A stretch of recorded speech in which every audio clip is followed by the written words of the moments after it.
Morning student, हम लोगों ने कल पोस्ट फर्टिलाइजेशन इवेंट के बारे में पढ़ा था। पोस्ट फर्टिलाइजेशन इवेंट में हमने जाइगोट पूरा का पूरा पढ़ा था कि जाइगोट का फॉर्मेशन और जाइगोट के फॉर्मेशन के बाद क्या क्या चीज़ें होती हैं। जाइगोट के फॉर्मेशन के बाद उसमें जाइगोट का फॉर्मेशन इम्पॉर्टेंट क्यों, उसका सिग्निफिकेंस दिखा था। उसके बेसिस पे एक क्वेश्चन यहाँ पे हमारे पास है। क्वेश्चन को थोड़ा सा एक क्वेश्चन इसको सॉल्व करेंगे। क्वेश्चन CBSE 2020 के एग्जाम में आया हुआ था, बोर्ड एग्जाम में। यहाँ पे था what is the fate of zygote in organism. Question ये था, क्वेश्चन था बोर्ड एग्जाम में आया हुआ, what is the fate of zygote in organisms, zygote in organisms which show first है haplontic life cycle and diplontic life cycle। haplontic life cycle और B जो है वो है diplontic life cycle। तो ये क्वेश्चन था CBSE बोर्ड के एग्जाम, CBSE 2020 अभी रिसेंट में जो एग्जाम हुआ उस एग्जाम में यह है वो क्वेश्चन है what is the fate of zygote. बेटा फेट ऑफ जाइगोट का मतलब होता है कि जाइगोट जो है, जो चीज जिसके फेट की बात करते हैं वो आखिर में उसका होता क्या है, मतलब जाइगोट बनने के बाद जाइगोट का क्या होता है, उसको हम कहते हैं फेट ऑफ जाइगोट। जैसे आपने प्लांट फिजियोलॉजी में आपने पढ़ा होगा फेट ऑफ अमोनिया, जब आपने पढ़ा होगा मिनरल न्यूट्रिशन, वहाँ पे आपने फेट ऑफ अमोनिया पढ़ा होगा कि अमोनिया जो बनता है उसका क्या फेट होता है, मतलब उसका क्या वो आगे किस चीज में कन्वर्ट होता है। तो ऐसे ही यहाँ पे क्वेश्चन है what is the fate of zygote in organism so haplontic life cycle, मतलब जिनकी बॉडी हैप्लॉइड सेल से बनी है, और डिप्लॉन्टिक लाइफ साइकिल जिनकी बॉडी डिप्लॉइड सेल से। हैप्लॉइड सेल का मतलब N टाइप और डिप्लॉइड सेल का मतलब 2N। ठीक है, याद करो मैंने क्वेश्चन में बताया था कि एक मेल गैमेट था, ये मेल गैमेट था, और एक फीमेल गैमेट था। ठीक है, फीमेल गैमेट था। दोनों ने मिलकर क्या बनाया था, जाइगोट बनाया था। दोनों ने मिलकर क्या बनाया था, जाइगोट। और फिर जाइगोट जो था वो हैप्लॉन्टिक वाले में कैसे चेंज हुआ, और डिप्लॉन्टिक वाले में क्या उसका हुआ, क्या उसका फेट हुआ, ये सब बताया था। जाइगोट क्या होता है बेटा, 2N टाइप। जाइगोट क्या होता है, 2N टाइप। अब इस 2N टाइप के जाइगोट से हमको N टाइप का हैप्लॉन्टिक ऑर्गेनिज्म बनाना है। क्या बनाना है, N टाइप का हैप्लॉन्टिक ऑर्गेनिज्म। तो मैंने बताया था 2N को N में कन्वर्ट करने के लिए कौन सा सेल डिवीजन, मियोसिस। कौन सा सेल डिवीजन, मियोसिस। और चूंकि ये मियोसिस कहाँ पे हो रहा है, जाइगोट में, इसलिए इसको हम क्या कहते हैं, जाइगोटिक मियोसिस। क्या कहते हैं, जाइगोटिक मियोसिस। तो जाइगोट के अंदर जाइगोटिक मियोसिस करेंगे, और जब जाइगोटिक मियोसिस करेंगे तो यहाँ पे हमको बहुत ढेर सारे N टाइप के सेल मिलेंगे, और फिर इसी N टाइप के सेल में डिवीजन करके हम वहाँ पे उस सेल से टिश्यू बनाएंगे, टिश्यू से ऑर्गन बनाएंगे, और ऑर्गन से क्या बनाएंगे, ऑर्गेनिज्म। आप समझ में आएगा, कोई दिक्कत तो नहीं है। ऐसा हैप्लॉन्टिक लाइफ साइकिल वाले ऑर्गेनिज्म में होता है। डिप्लॉन्टिक वाले 2N टाइप के सेल से बने हैं, और जाइगोट क्या है, 2N टाइप का। तो हमको 2N से 2N बनाना है, तो यहाँ पे क्या होगा, माइटोसिस डिवीजन। कौन सा डिवीजन, माइटोसिस डिवीजन। तो जाइगोट के अंदर जब माइटोसिस डिवीजन करेंगे तो बहुत ढेर सारे 2N टाइप के सेल्स प्रोड्यूस होंगे। किस टाइप के प्रोड्यूस होंगे, 2N टाइप। और 2N टाइप के सेल्स फिर आगे क्या बनाएंगे, टिश्यू बनाएंगे, और टिश्यू फिर क्या बनाएंगे, ऑर्गन, और ऑर्गन क्या बनाएगा, ऑर्गेनिज्म। तो ये क्वेश्चन का सिंपल सा आंसर है जो मैंने आपको पहले पढ़ा रखा है कि कैसे क्वेश्चन सॉल्व करना है। ये क्वेश्चन आया था 2020 में, अभी जस्ट बीते हुए एग्जाम में। ऐसे ही क्वेश्चन हमारे बोर्ड में और नीट में पूछे जाते हैं। नेक्स्ट इसके बाद हम लोगों को इस टॉपिक ये लिख लिया है ना, इसके बाद हम लोग को पढ़ना है एम्ब्रायोजेनेसिस। वो भी एक पोस्ट फर्टिलाइजेशन इवेंट है। एम्ब्रायोजेनेसिस पोस्ट फर्टिलाइजेशन इवेंट है जो कि किसी भी सेक्सुअली रिप्रोड्यूसिंग ऑर्गेनिज्म के अंदर होता है। फिर उसके आगे जर्मिनेशन या पार्चुरेशन होता है, जिसकी बात हम जब डिटेल में प्लांट रिप्रोडक्शन और एनिमल रिप्रोडक्शन पढ़ेंगे तो एनिमल रिप्रोडक्शन वहाँ पढ़ेंगे। हमारा जो अगला टॉपिक है एम्ब्रायोजेनेसिस। क्या बेटा? एम्ब्रायोजेनेसिस। एम्ब्रायोजेनेसिस, एम्ब्रायो का मतलब क्या होता है? एम्ब्रियो, और जेनेसिस का मतलब क्या होता है? फॉर्मेशन। देखा ध्यान से, एक बार जैसे ही मान लो ये मेल गैमेट और ये क्या था? फीमेल गैमेट, ठीक है, दोनों ने फ्यूज करके क्या बना दिया? जाइगोट। अब ये जो जाइगोट है, जब ये डिवाइड, अब जाइगोट जो है ये जब सेल डिवीजन स्टार्ट करेगा, जाइगोट जब सेल डिवीजन स्टार्ट करेगा तो पहले सेल डिवीजन स्टार्ट करके मास ऑफ सेल बनाएगा, और ढेर सारे सेल्स बनाएगा, मास ऑफ सेल्स बनाएगा, ढेर सारे सेल्स का नंबर यहाँ पे प्रोड्यूस करेगा। फिर इससे क्या बनाएगा? टिश्यू बनाएगा, टिश्यू से क्या बनाएगा? ऑर्गन बनाएगा। तो ये जो टिश्यू, ऑर्गन सिस्टम, ये सारी बातें जो है, मतलब कहने का मतलब जाइगोट जो है, ये जाइगोट एनिमल्स के केस में जब मास ऑफ सेल बनाता है, मास ऑफ सेल से टिश्यू बनाता है, टिश्यू से ऑर्गन बनाता है, ऑर्गन से ऑर्गन सिस्टम से ऑर्गेनिज्म बनाता है। ये उसके जाइगोट से ऑर्गेनिज्म तक का जो डेवलपमेंट है, ये पूरा का पूरा डेवलपमेंट क्या कहलाता है? एम्ब्रायोजेनेसिस कहलाता है। प्लांट के केस में क्या होता है? जाइगोट जो है मास ऑफ सेल में कन्वर्ट होगी, मास ऑफ सेल जो होगा वो उसमें उसके अंदर एम्ब्रायो का फॉर्म, ये एम्ब्रायो बनेगा तो उसके अंदर टिश्यू बनेगा, टिश्यू से फिर क्या होगा? पूरा का पूरा एक सीड बनेगा। तो जाइगोट से सीड तक का फॉर्मेशन क्या है? एम्ब्रायोजेनेसिस है प्लांट के। क्लियर है ना बेटा? जाइगोट का सीड में कन्वर्जन या जाइगोट का ऑर्गेनिज्म में फॉर्मेशन इज द प्रोसेस क्या है? एम्ब्रायोजेनेसिस है। क्लियर है? कोई दिक्कत तो नहीं है? तो यहाँ पे आपको एम्ब्रायोजेनेसिस में यहाँ पे उसका डेफिनेशन लिखेंगे। एम्ब्रायोजेनेसिस में एम्ब्रायोजेनेसिस क्या होता है, एम्ब्रायो पहले क्या होता है और एम्ब्रायोजेनेसिस क्या होता है। एम्ब्रायो को मैंने बता दिया अभी। एम्ब्रायोजेनेसिस क्या होता है?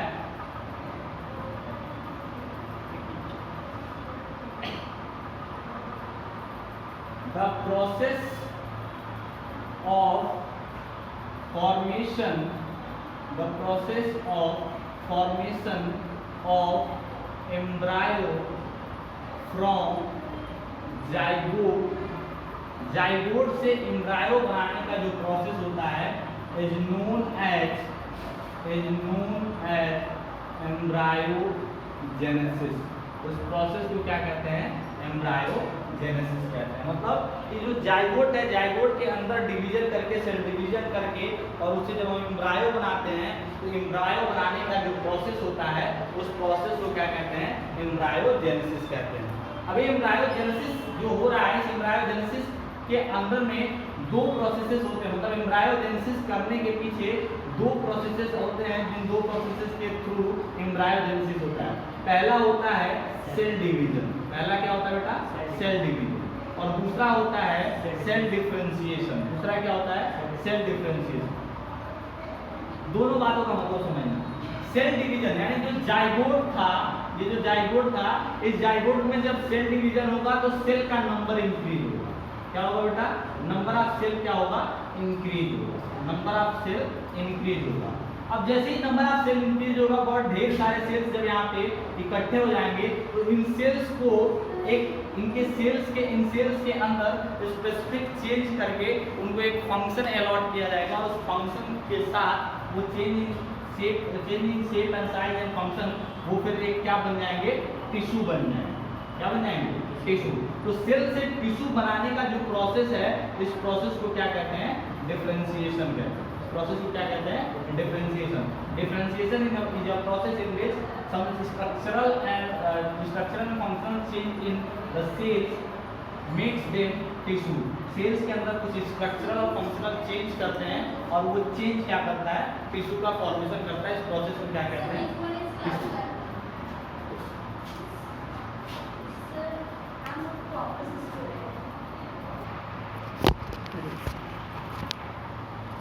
तो यहाँ पे हम लोग सेल डिफरेंशिएशन देख रहे थे कि सेल डिवीजन से क्या होता है? नए नए सेल्स का फॉर्मेशन होता है। बहुत ढेर सारे जाइगोट को डिवाइड करके ढेर सारे सेल बनाते हैं, और उनके अंदर डिफरेंशिएशन करके टिश्यू बनाते हैं। टिश्यू से और क्या आएगा? डेवलपमेंट होता है। तो बेसिकली एम्ब्रायोजेनेसिस के पीछे दो प्रोसेसेस का रोल है। एक हमारा सेल डिवीजन, दूसरा हमारा सेल डिफरेंशिएशन। क्लियर है, कोई दिक्कत तो नहीं यहाँ पे। नेक्स्ट देखो, अभी एम्ब्रायोजेनेसिस का टाइप पढ़ना है। अगला जो हमको यहाँ पे देखना है वो देखना है एम्ब्रायोजेनेसिस का टाइप ऑफ एम्ब्रायोजेनेसिस।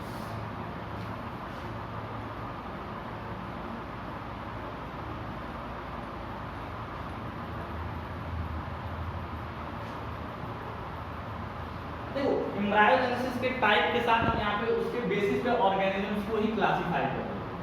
जैसे जो एम्ब्रायोजेनेसिस के बेसिस पे जितने भी सेक्सुअली रिप्रोड्यूसिंग ऑर्गेनिजम्स होते हैं, जैसे कि एनिमल्स होते हैं, बेसिकली एनिमल्स के अंदर सेक्सुअली रिप्रोड्यूसिंग एनिमल्स के अंदर जो एम्ब्रायोजेनेसिस के बेसिस पे दो टाइप्स होते हैं। तो यहाँ पे हम पॉइंट लिखेंगे on the basis of embryogenesis sexually reproducing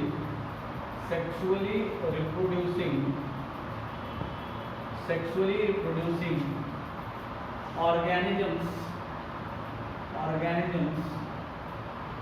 can be of two types। Organisms को दो टाइप में डिवाइड करते हैं। पहला जो टाइप होता है वो होता है ओविपेरस।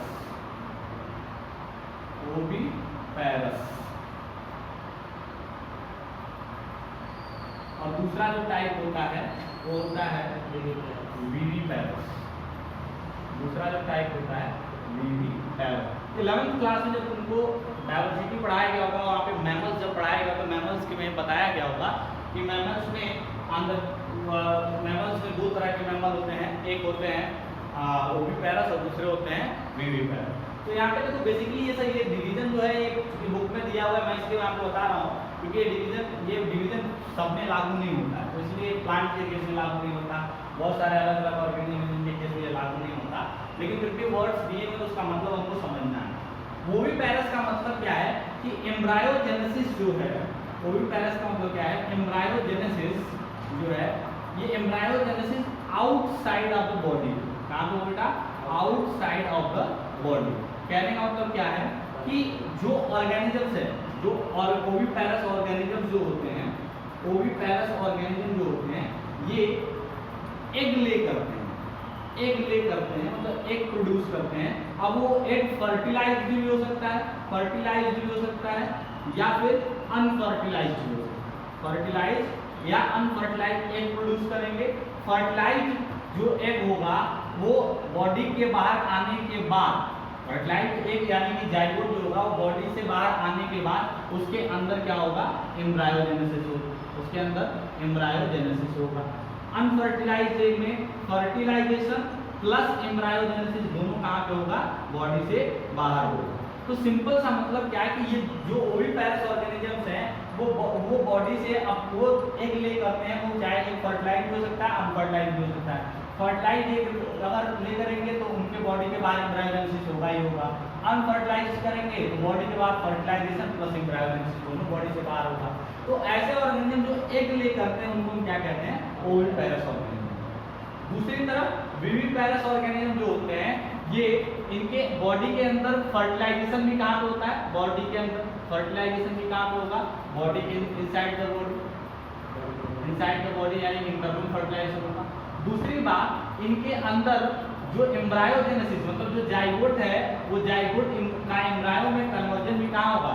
इनसाइड द बॉडी होगा। तो एम्ब्रायोजेनेसिस भी कहाँ पे होगा? इनसाइड द बॉडी होगा। कहाँ पे होगा? Inside the body. क्लियर? कोई दिक्कत तो नहीं है यहाँ पे। तो विविपेरस और ओविपेरस में क्या है कि ओविपेरस में फर्टिलाइज या अनफर्टिलाइज एग रिलीज होता है। फर्टिलाइज एग है तो उसका उसमें एम्ब्रायो का फॉर्मेशन होगा, एग को हैच आउट करके एम्ब्रायोजेनेसिस बाहर होगा, एम्ब्रायोजेनेसिस के बाद से एग हैचिंग होगा, एग खुद को एग टूटेगा और उससे ऑर्गेनिज्म क्या होगा? रिलीज हो जाएगा। तो ऐसे ऑर्गेनिज्म का फॉर्मेशन होता है। ये और जो ओविपेरस ऑर्गेनिज्म है इनके अंदर जो एग है, एक लाइन में समझो, एग जो है एक कैलकेरियस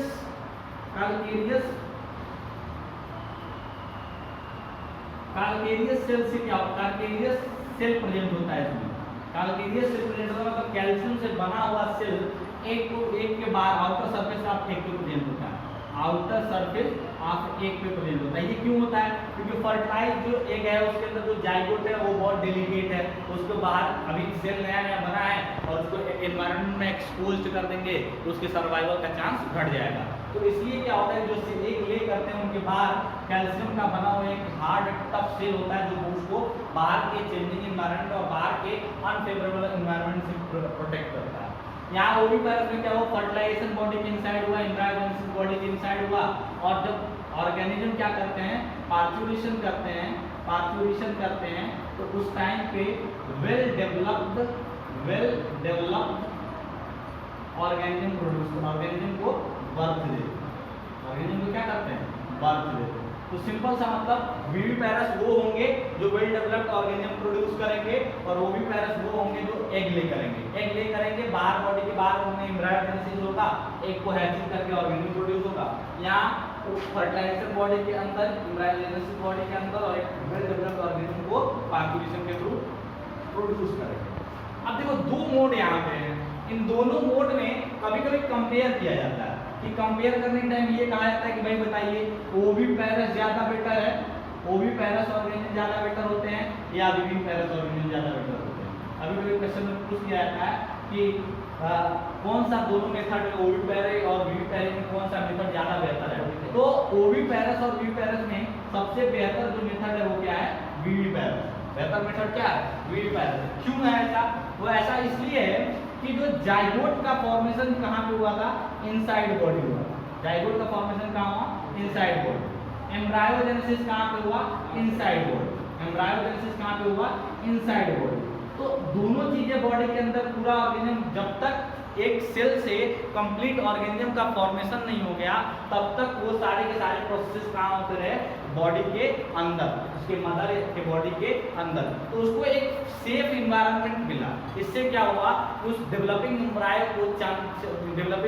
का चांसेस ऑफ सर्वाइवल वहाँ पे बढ़ गया। तो सिंपल सा मतलब विविपेरस को एक कांस्टेंट एनवायरनमेंट मिलता है डेवलपमेंट के लिए और वो एनवायरनमेंट सेफ होता है उनके डेवलपमेंट के लिए, इसलिए विविपेरस क्या होता है, ओविपेरस से ज़्यादा बेहतर होता है। ओविपेरस के केस में क्या होता है, इनके बहुत सारे प्रेडेटर्स होंगे बॉडी के बाद, हो सकता है कि कहीं पे किसी ह्यूमन मिस्टेक की वजह से ये ओविपेरस के जो एग्स होते हैं वो एग्स टूट जाए, उनका डेवलपमेंट कंप्लीट ना हो, तो वो अनसेफ होते हैं ओपन एक्सपोज एनवायरनमेंट में।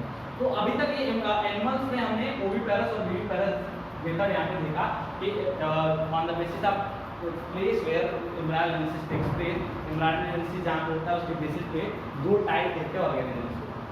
अभी ये केस एनिमल्स के अंदर। अभी प्लांट में क्या होता है, एम्ब्रायोजेनेसिस के बाद प्लांट में क्या क्या चेंजेस आते हैं प्लांट के केस में, उसको थोड़ा सा हमको यहाँ पे एक लिस्ट करेंगे ताकि जब हम प्लांट रिप्रोडक्शन इसके बाद स्टार्ट करें तो कुछ चीज़ें हमारे माइंड में हमेशा के लिए रहें, ताकि हमको पता हो कि हम रिप्रोडक्शन किस चीज़ के लिए कर रहे हैं और एट लास्ट हमको प्रोडक्ट के फॉर्म में क्या मिलने वाला है। देखो प्लांट के अंदर जब रिप्रोडक्शन तुमने पढ़ा होगा 10th क्लास में, वहाँ कुछ बातें बताई गई होंगी। प्लांट के अंदर ओव्यूल में क्या प्रेजेंट होता है, ओवा प्रेजेंट होता है। और ओव्यूल कहाँ पे प्रेजेंट होता है, ओवरी में प्रेजेंट होता है। ओव्यूल कहाँ पे प्रेजेंट होता है, ओवरी में। ओवा में जैसे ही पॉलन ग्रेन से जैसे ही मेल गैमेट क्या होता है, रिलीज होके, और जैसे ओवम को फर्टिलाइज करता है, इसको फर्टिलाइज करता है बेटा ओवम को, तो ये दोनों मिलके क्या बना देते हैं, जाइगोट। और जाइगोट फिर क्या बना देता है, एम्ब्रायो बना देता है। जाइगोट किस में कन्वर्ट हो जाता है, एम्ब्रायो में। ओव्यूल किस में कन्वर्ट हो जाता है, सिड में। ओव्यूल किस में कन्वर्ट हो जाता है बेटा, सिड में। और ओवरी किस में कन्वर्ट हो जाता है, फ्रूट में। तो इसीलिए कभी देखा होगा तुमने स्ट्रक्चर कि सबसे बाहर क्या होता है, फ्रूट होता है, फ्रूट के अंदर बहुत सारे सीड्स होंगे और सीड्स के अंदर क्या प्रेजेंट होगा, एम्ब्रायो। और एम्ब्रायो में क्या है, प्लूम्यूल हो गया, रेडिकल हो गया, कॉटिलेडन्स हो गया। क्लियर बेटा, कोई दिक्कत तो नहीं है। तो यहाँ पे प्लांट केसेस में कैसे डेवलपमेंट होता है, जैसे ही पॉलन ग्रेन से निकल के मेल गैमेट ओवम को फर्टिलाइज करती है, जाइगोट में बदलता है और जाइगोट किस में बदल जाता है, एम्ब्रायो में। एम्ब्रायो में हमारा क्या प्रेजेंट होता है, मान लो एम्ब्रायो डेवलप हो जाता है तो उसमें क्या प्रेजेंट होता है, एक एम्ब्रायो के केस में क्या क्या प्रेजेंट होगा, कॉटिलेडन प्रेजेंट होगा। अब वो मोनोकॉट में एक कॉटिलेडन, डाइकॉट में दो कॉटिलेडन, उसमें प्लूम्यूल प्रेजेंट होगा, उसमें रेडिकल प्रेजेंट होगा। ठीक है, तो ये स्ट्रक्चर हो गए किसके, वहाँ पे एम्ब्रायो के। एम्ब्रायो का डेवलपमेंट होता है ओव्यूल, जो जिसके बाहर जिसमें ओवम प्रेजेंट था वो कवर किसमें कन्वर्ट हो जाता है, सीड में, और ओवरी किसमें कन्वर्ट हो जाती है, फ्रूट में। क्लियर है, कोई दिक्कत तो नहीं है। तो ये इंग्लिश आप प्लांट के केस में कर लीजिए कि सेक्सुअल रिप्रोडक्शन का लास्ट में जाइगोट का क्या फेट होता है एम्ब्रायोजेनेसिस के बाद।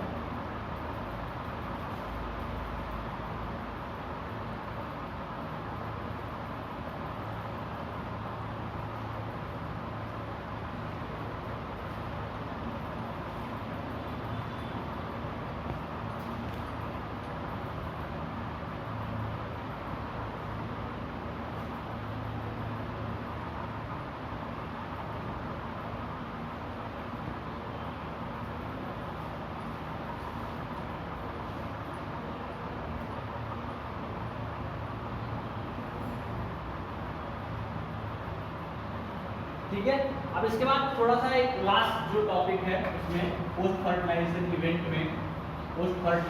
इवेंट में क्या क्या चीजें होती हैं लास्ट में देख लेते हैं एक चीजें। देखो, एम्ब्रायोजेनेसिस हो गया। एम्ब्रायोजेनेसिस कैसे हुआ, या तो ओविपेरस हुआ बॉडी के बाहर एग के अंदर, या फिर कैसे हुआ विविपेरस हुआ बॉडी के अंदर, या फिर क्या हुआ प्लांट केस में सीड के फॉर्मेशन सीड के अंदर होता है। देखो, अब इससे नया ऑर्गेनिज्म कैसे बनता है।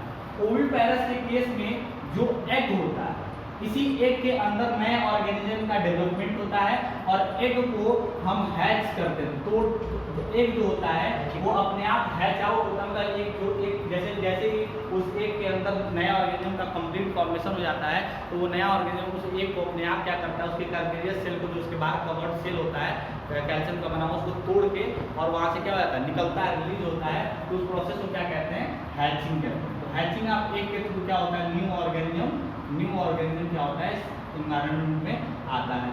ओविपेरस में क्या होता है कि एम्ब्रायो का कंप्लीट डेवलपमेंट कहाँ पे होता है, मदर के फिटस के अंदर, और मतलब यूटेरस के अंदर। और यूटेरस में क्या होता है कि एक कंप्लीट बेबी का फॉर्मेशन होता है। बेबी क्या होती है, पार्चुरेशन प्रोसेस के थ्रू। किस प्रोसेस के थ्रू बेटा, जो पार्चुरेशन, कौन सा प्रोसेस होता है, ये एक बेबी का फॉर्मेशन हो गया यूटेरस के अंदर, और यूटेरस से बेबी रिलीज होती है। तो किस प्रोसेस से होती है, पार्चुरेशन। कौन सा प्रोसेस, पार्चुरेशन प्रोसेस के थ्रू क्या होती है, बेबी माँ के यूटेरस से बॉडी से बाहर आती है।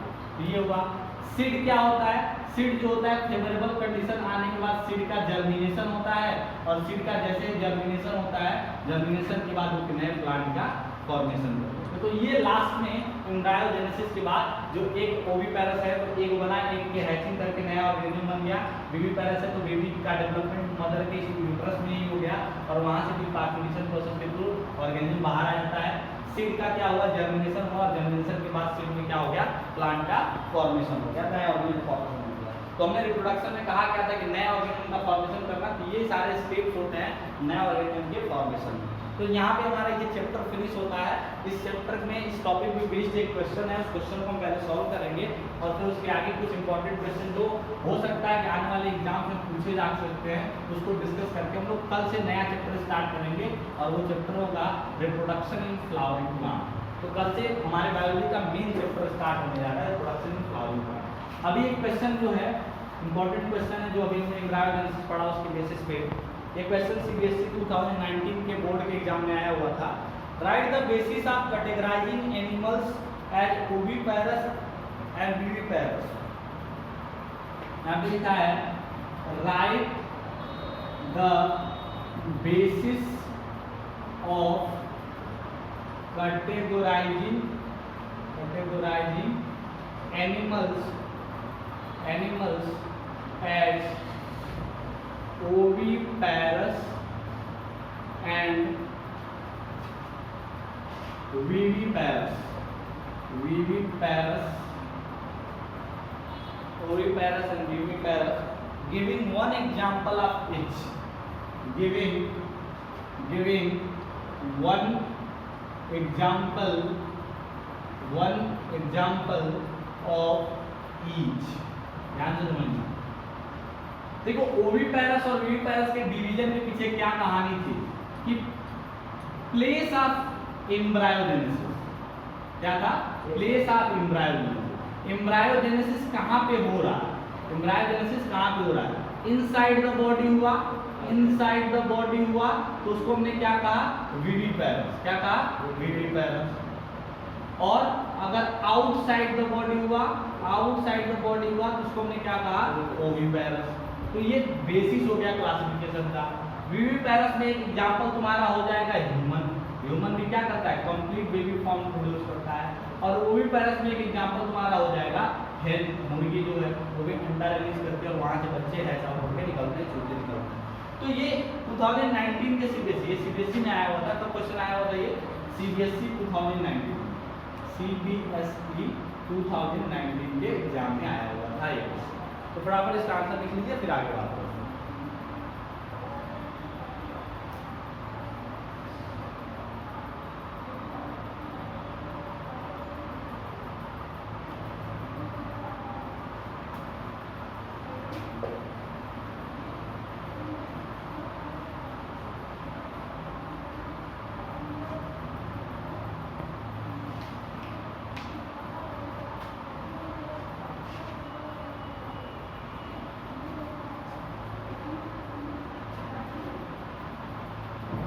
इसके बाद कुछ इंपॉर्टेंट क्वेश्चन है जिसके बारे में हम लोग यहाँ पे डिस्कशन करना है। कुछ इंपॉर्टेंट क्वेश्चन जो हो सकता है आने वाले टाइम में ये एग्जाम में पूछे जा सकते हैं, इसमें कुछ क्वेश्चन एग्जाम में पहले पूछे गए हैं। इसमें जो पहला क्वेश्चन है, question number 1 multiple choice question है, इंपॉर्टेंट है, कर लेते हैं, फिर इसके बाद हम लोग कल से नया क्वेश्चन स्टार्ट करेंगे। तो इसमें जो पहला क्वेश्चन है वो क्वेश्चन है, A potato tuber is sown in pot and pot is placed in the freezer of refrigerator. Question है कि पोटैटो ट्यूबर, याद करो ट्यूबर का डेफिनेशन बताया था। तो potato tuber is sown in a pot. एक पॉट में एक पोटैटो ट्यूबर को क्या किया गया, डाला गया, बोया गया, सोन किया गया, and pot is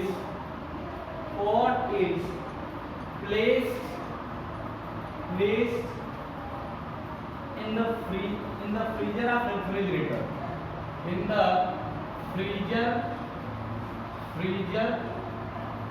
of refrigerator। Option क्या था यहाँ पे, ऑप्शन ए, सॉरी यहाँ पे क्वेश्चन का एक पार्ट और है। यहाँ पे क्वेश्चन का पार्ट क्या है, न्यू प्लांट will, क्वेश्चन का एक पार्ट है new plant will। Option A,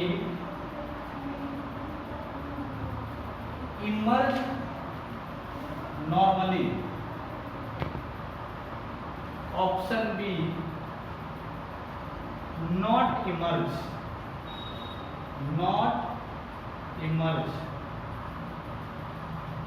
option C, be without leaves, and option D, be without flower।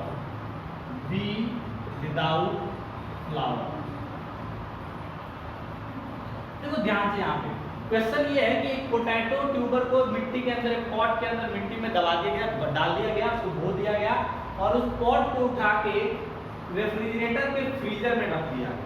तो उसमें पूछा है कि क्या न्यू प्लांट इमर्ज नॉर्मली, जो नया प्लांट उगेगा वो नॉर्मल प्लांट होगा या नॉट इमर्ज। दूसरा ऑप्शन क्या था, नॉट इमर्ज, प्लांट उगेगा ही नहीं। तीसरा प्लांट है उगेगा लेकिन बिना लीव्स के, और चौथा जो ऑप्शन है उगेगा लेकिन बिना फ्लावर के। तो किसी भी प्लांट में या किसी भी सीड के या किसी भी वेजिटेटिव पार्ट के जर्मिनेशन के लिए हमको क्या चाहिए होता है, वहाँ पे प्रॉपर ह्यूमिडिटी चाहिए होती है। प्रॉपर ह्यूमिडिटी याद तो पढ़ाया था कि नॉड से जब नॉड को जब फेवरेबल कंडीशन मिलता है ह्यूमिडिटी चाहिए होता है। नॉड को जब फेवरेबल कंडीशन मिलता है वहाँ से नया प्लांट का फॉर्मेशन होता है, ये बताया था ना वेजिटेटिव प्रोडक्शन में। तो ह्यूमिडिटी चाहिए होता है, सनलाइट चाहिए होता है, ठीक है, वहाँ पे क्या चाहिए होता है, सनलाइट चाहिए होता है, वाटर कंटेंट चाहिए होता है। तो ये सारे के सारे जब फिजिकल रिक्वायरमेंट कंप्लीट होंगे तब तो जाके नए प्लांट का फॉर्मेशन होगा वेजिटेटिव प्रोपगेशन से। तो यहाँ पे फ्रीजर के अंदर सनलाइट मिलेगा ही नहीं, तो वहाँ पे क्या प्लांट का फॉर्मेशन हो पाएगा, नहीं हो पाएगा। तो आंसर क्या होगा, नॉट इमर्ज, वहाँ पे नए प्लांट का फॉर्मेशन ही नहीं होगा। क्लियर है, कोई दिक्कत तो नहीं। नेक्स्ट क्वेश्चन,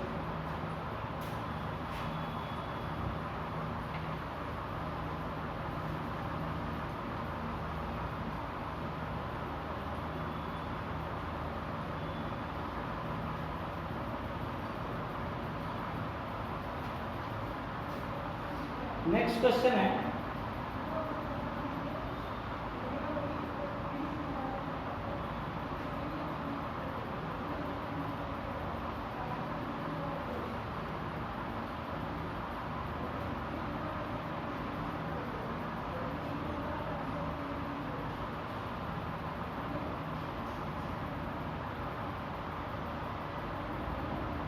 क्वेश्चन यहाँ पे दिया हुआ है, इंपॉर्टेंट क्वेश्चन है। क्वेश्चन दिया हुआ है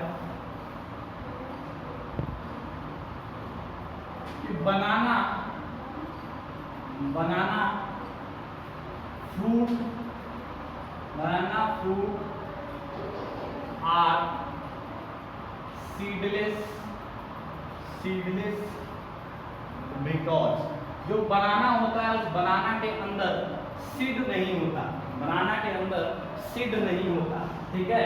क्यों नहीं होता, उसके पीछे कौन सा रीजन है उसको बताना है। यहाँ पे दिया हुआ है option A, auxin are spread, auxin उनके ऊपर स्प्रे किया जाता है for rapid development of food, for rapid development of fruit के रैपिड डेवलपमेंट के लिए उनके ऊपर ऑक्सीजन डाला जाता है, और क्योंकि फ्रूट का फॉर्मेशन बहुत तेजी से होता है इसलिए सीडलेस होता है। क्या ये रीजन होगा, या फिर दूसरा ऑप्शन दिया हुआ है वेजिटेटिव प्रोपोगेशन ऑफ प्लांट, दूसरा रीजन क्या दिया हुआ है वेजिटेटिव प्रोपोगेशन ऑफ प्लांट।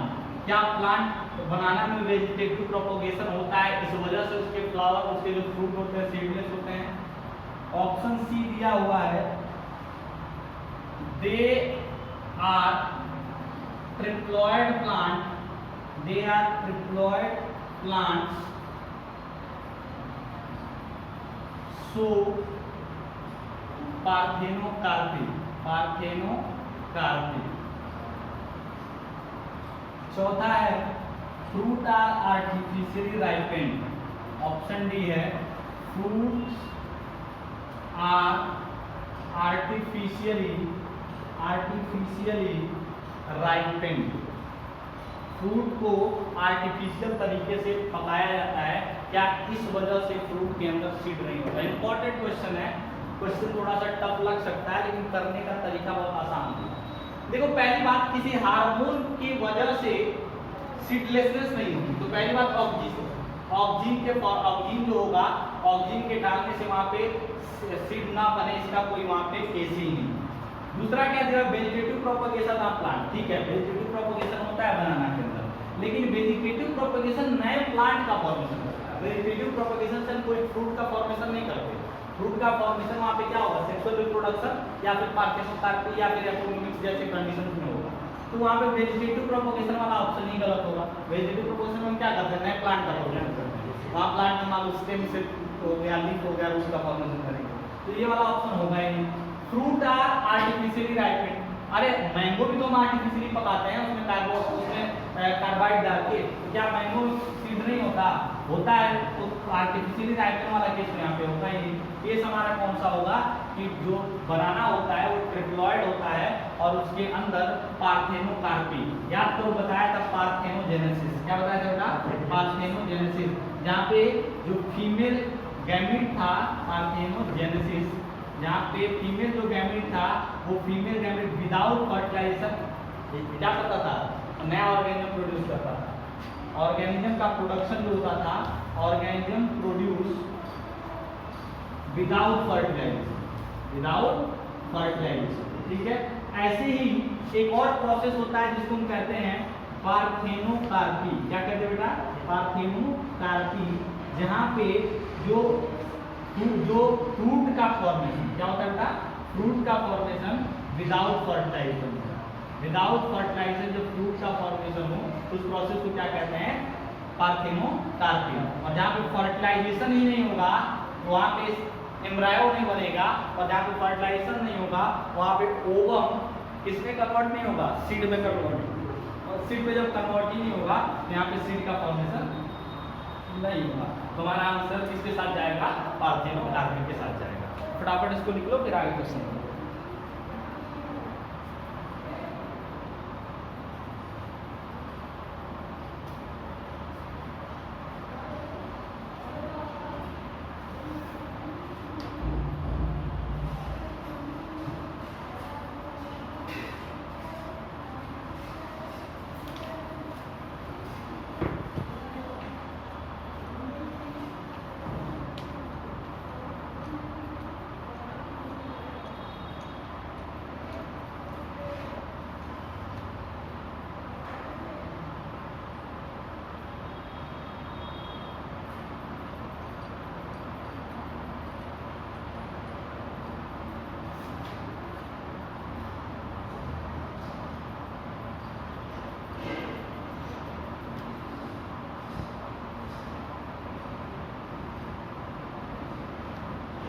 चलो अभी तुम्हारे एनसीईआरटी में कुछ क्वेश्चन है, इंपॉर्टेंट क्वेश्चन, उन क्वेश्चंस को हम लोग यहाँ पे डिस्कस कर लेते हैं, फिर आगे हम लोग उसमें